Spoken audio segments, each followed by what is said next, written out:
첫째로 이 장로 직분에 대해서 우리 어떤 자세를 가져야 될까요? 장로님들은 본인의 지금 장로 직분에 대해서 어떤 자세를 가지고 있습니까? 우린 장로 직분에 대해서 두 가지 의식을 가지고 있어야 돼요. 하나는 영광스럽게 생각해야 됩니다. 아멘. 어떻게 생각하자고요? 영광스러운 거예요. 오늘 본문의 내용이 무슨 얘기냐면 구약의 율법을 대표하는 사람이 모세잖아요. 모세가 시내산에서 율법을 받고 내려올 때 얼굴이 광채가 나서 잠시이지만 백성들이 볼 수 없었잖아요. 근데 그 율법의 의미는 죄를 깨닫게 하는 거지요. 그 로마서 3장 20절에 율법은 죄를 깨닫게 하렵니다. 그리고 오늘 본문에 이렇게 보면 9절에 보면 율법은 우리 정죄의 직분이라고 그래요. 넌 죄인이라는 거지요. 그런데 그 직분도 영광스러운데 하물며 신약에 우리가 맡은 직분은 성령이 주시는 생명의 직분이라는 거지요. 의로운 직분이라는 거지요. 그럼 우리 직분이 얼마나 영광스럽냐는 거지요. 여러분 사도 바울은요 본인이 사도 바울이 된 거 굉장히 영광스럽게 생각했어요. 여러분 영광스럽게 생각했다는 건 굉장히 소중하게 생각했다는 거죠. 긍지와 자부심을 가졌다는 거지요. 로마서 11장 13절에 바울은 이렇게 고백합니다. 내가 이방인인 너에게 말하노라. 내가 이방인의 사도인 만큼 내 직분을 영광스럽게 여기노라. 할렐루야. 우리 장로님들 긍지 자부심을 가져야 돼요. 여러분 청와대에서 주방장만 하고 나오면 청와 3대 칼국수집 그래가지고 막 PR 하잖아요. 여러분 한번 생각해 보세요. 우리가 믿는 하나님은 우주의 하나님이시잖아요. 그 하나님의 우리가 아들, 딸 된 것만도 영광스럽지 않아요. 여러분 어쨌든 간에 이렇게 대통령 자녀 되면 다 경호해 주잖아요. 우리가 창조주 하나님, 온 우주의 하나님의 아들, 딸 됐다는 건 영광 중에 영광이고 특권 중에 특권이잖아요.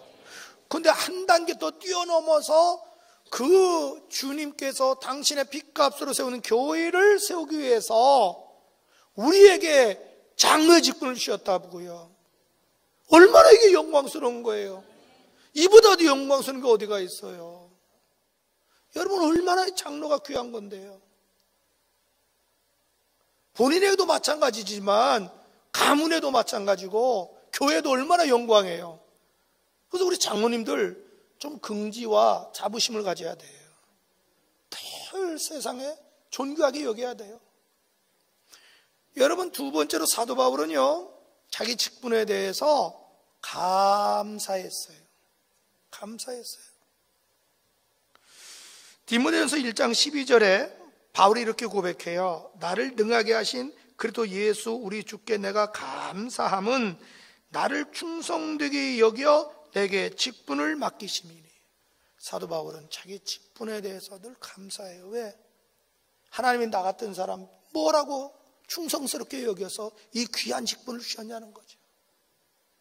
바울을 자기 과거를 생각해보면 진리를 모를 때 예수님 사람 밖에 있잖아요. 잡아주는데 앞장섰잖아요. 다 같은 죄인 구원해 주신 것도 고마운데 감히 주님이 주님의 사역을 감당하는 사도로 세우셨다? 너무너무 감사하고 너무너무 죄송한 거예요. 여러분 우리에게 직분 주신 거 이보다 더 감사한 게 어디가 있어요? 내가 무엇이 간데 그 창조주 하나님의 그 피로 세운 그 교회에 내가 직분 맡았다? 이거 기가 막힌 거예요. 한편 생각하면 죄송하잖아요. 죄송하잖아요. 한편 생각하면 너무너무 감사하잖아요. 여러분 늘 감사한 마음을 가지면 사람이 교만하지 않아요. 감사하는 마음 가지고 장로님 해보세요. 절대 교만해지지 않아요. 또 감사한 마음으로 하게 되면 불평이 없어져요. 불평이 없어져요. 그래서 난 우리 장로님들 늘 어떤 자세로 이 장로의 직분을 감당해야 되느냐 늘 영광스럽게 생각하셔서 그래서 늘 품위 있는 삶을 살아야 돼요. 여러분, 사람이 가령 옷을 입을 때도 정장하면 앉는 거 조심하잖아요. 행동하는 거 조심하잖아요. 근데 우리가 캐주얼하게 청바지 입으면 아무 데나 앉고 뭐 아무 데나 해도 관계없잖아요. 그렇듯이 이 교회 장로라는 것은 주님의 얼굴이고 서문학교 얼굴이잖아요. 그거 얼마나 중요해요. 그래서 영광스럽게 생각하고 프라이드를 가져야 되고, 늘 나같이 부족한 사람이 사실 내가 장로 될 자격이 있나요? 주님의 은혜로 장로 됐죠. 늘 이런 마음으로, 감사한 마음으로 하면 교만해지지 않고 겸손해지고 그 직분을 잘 감당할 줄로 믿습니다. 둘째로, 그럼 우리가 장로의 직분을 감당하기 위해서 무엇이 필요하냐는 거죠. 장로의 직분을 감당해서 필요한 것이 몇 가지인데, 먼저는 기본기에 충실해야 돼요. 뭐에 충실해요? 기본기가 돼야 돼요. 여러분, 우리가 기본기라는 건 굉장히 중요합니다.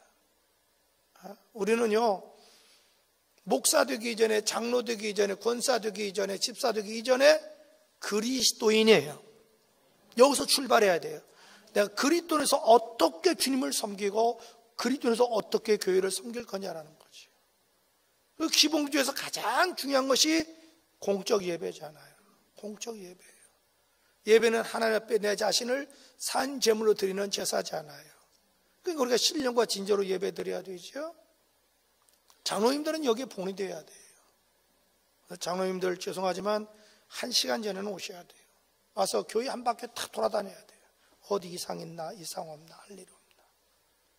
그래서 성도들이 편안히 예배 드릴 수 있도록 모든 걸 갖춰줘야 돼요.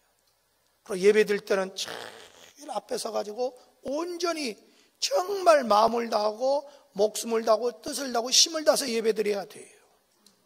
그래서 마음을 다해서 찬양하고 목숨 걸듯이 기도하고 힘을 다해서 말씀 듣고, 좀 말씀 들 때도 장로님들이 먼저 아멘 해야 돼요.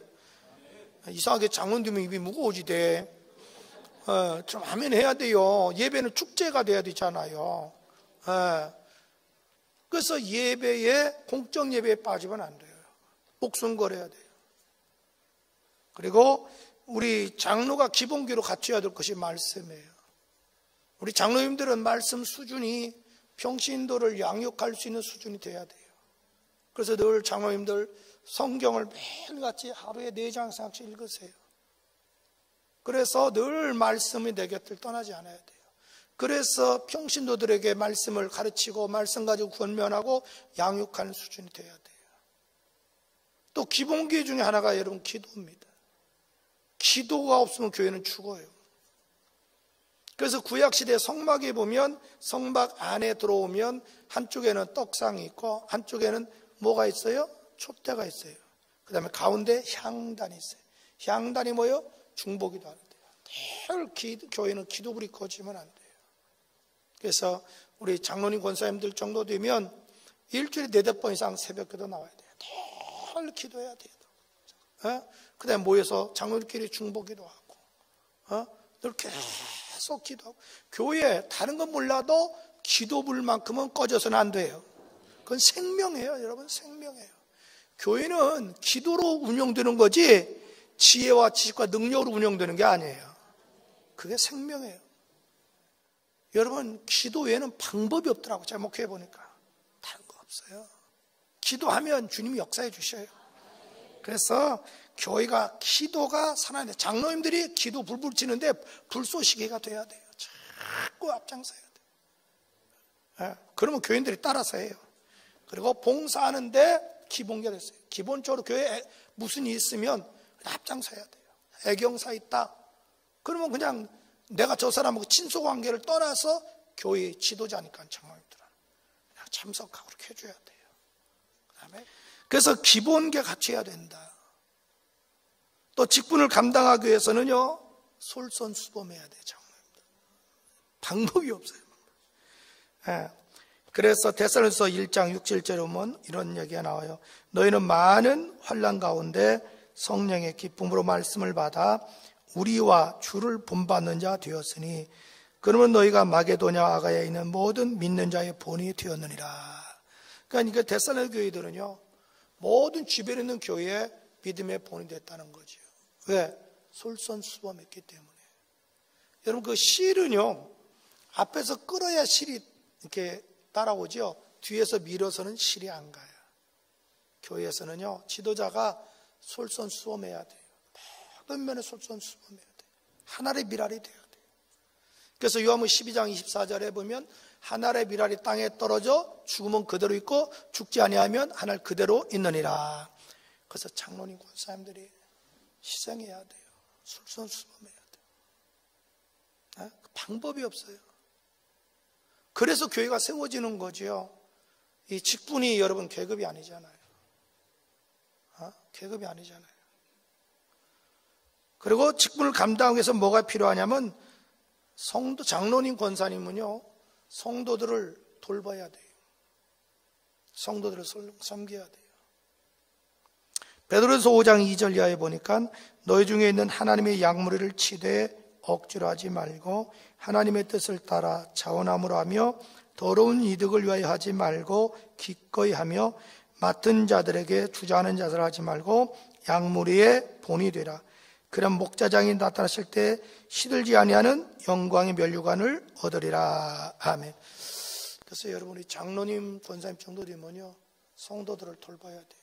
자꾸 신방가고 격려해주고 위로해주고. 그래서 장로님, 권사님들이 양떼를 돌봐야 됩니다. 양떼를 돌봐야 돼요. 그래서 자꾸 신방가고 격려하고 위로하고, 모르면 좀 알려도 주고 권면되고 가르쳐도 주고. 그래서 교인들을 돌보는 그 일을 장로님들이 해야 돼요.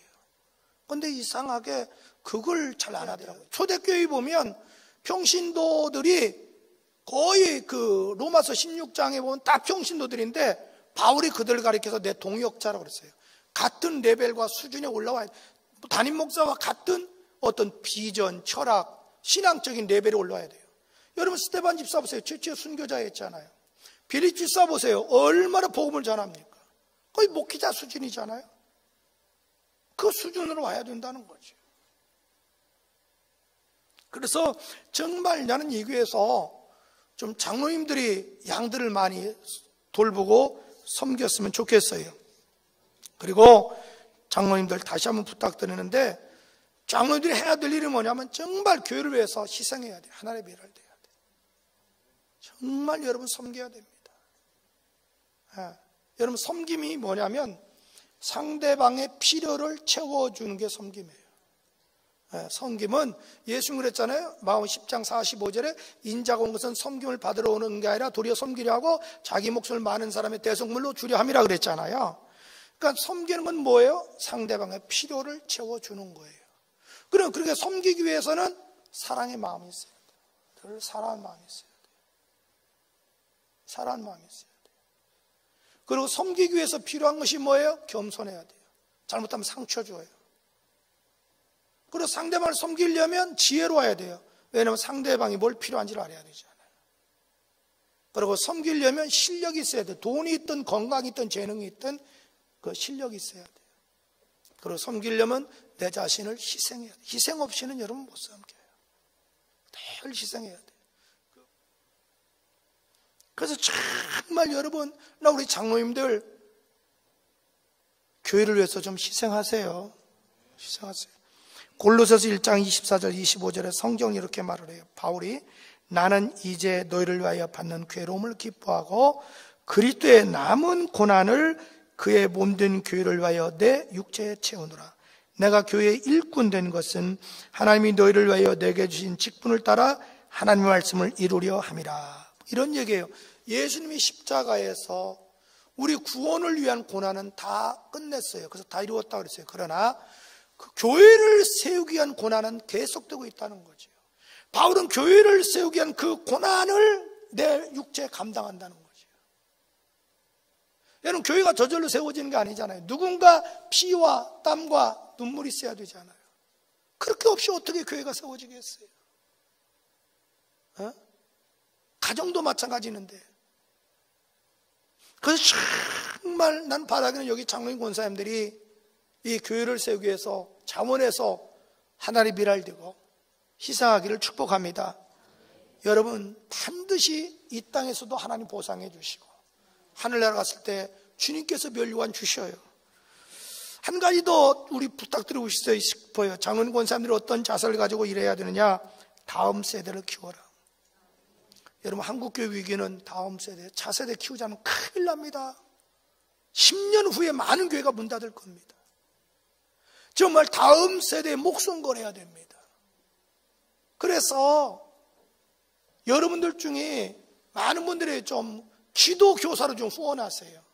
그래서 어떻게 하냐면 어린아이들이 모이는 그 예배 시간에 기도 후원 교사는 여기 기도실이 있는지 없는지 난 모르겠어요. 기도하는 거예요, 아이들 위해서. 여러분이 기도 후원 교사가 아니면 물질로 후원해 주세요. 많든 적든 아이들 물질이 들어가야 돼요. 꼭 교회 예산으로만 하지 말고. 그래서 정말 내 자식 키우는 것 같은 심정 가지고 여러분이 어디 가서 조금만 덜 먹고 덜 마시면 뭐 커피 한 잔도 가면 4, 5천이잖아요. 요즘 웬만한 데 가면 뭐 탕 하나 먹어도 10,000원, 13,000원 가잖아요. 그 조금만 아껴봐요. 그래가지고 어린아이들 후원해주면 얼마나 아이들을 교사가 힘을 얻겠어요. 정말 여러분 다음 세대 키워야 돼요. 여러분들이 어린아이들 보면 막 교회에서 보면 이뻐서 안아주고 기도해줘야 돼요. 여러분 중고등학생들 사춘기 때 나와준 게 얼마나 고마워요.